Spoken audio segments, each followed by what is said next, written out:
Test cricket కు ఆదరణ ఎక్కువగా ఉంది. గత 10 ఏళ్లుగా టెస్ట్ మ్యాచ్లు అభిమానులను అలరిస్తున్నాయి. ఒకప్పుడు బోరింగ్ గా అనిపించే ఈ టెస్టులు ఇప్పుడు మాత్రం కొడుతున్నాయి. అప్పట్లో ఫలితాలు రావడం తక్కువే, కానీ ఇప్పుడు డ్రా అవ్వడం కష్టమైపోయింది.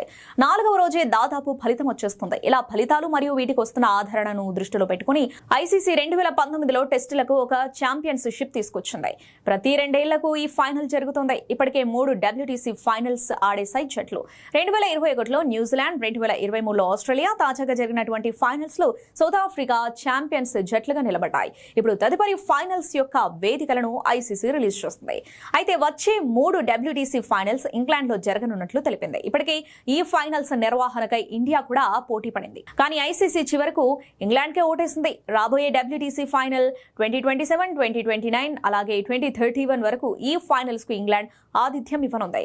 దీనికి కొన్ని రీజన్స్ కూడా ఉన్నాయి. ముఖ్యంగా ఈ ఫైనల్స్ జరిగే సమయం ఇంగ్లాండ్ పరిస్థితులకు సరిగ్గా సరిపోతుంది. అంతేకాదు, ఇంగ్లాండ్ లో ఏ జట్టు ఫైనల్స్ ఆడినా అభిమానులు పెద్ద ఎత్తున వస్తారు. ఇంతకు ముందు జరిగిన 3 ఫైనల్స్ లోనూ ఇంగ్లాండ్ ఆడలేదు, కానీ పెద్ద ఎత్తున అభిమానులైతే ఈ ఫైనల్స్ చూశారు. వీటి నిర్వహణ ఏర్పాట్లు కూడా అద్భుతంగా చేయడంతో మరోసారి ఐసీసీ ఇంగ్లాండ్ కి ఆతిథ్య బాధ్యతలు అప్పగించింది. ఇదిలా ఉండగా తాజాగా జరిగిన WTC ఫైనల్స్ లో పాల్గొన్న దిగ్గజ కామెంటేటర్ రవిశాస్త్రి తదుపరి ఫైనల్స్ ఇండియాలో నిర్వహిస్తే బాగుంటుందని అభిప్రాయపడ్డారు.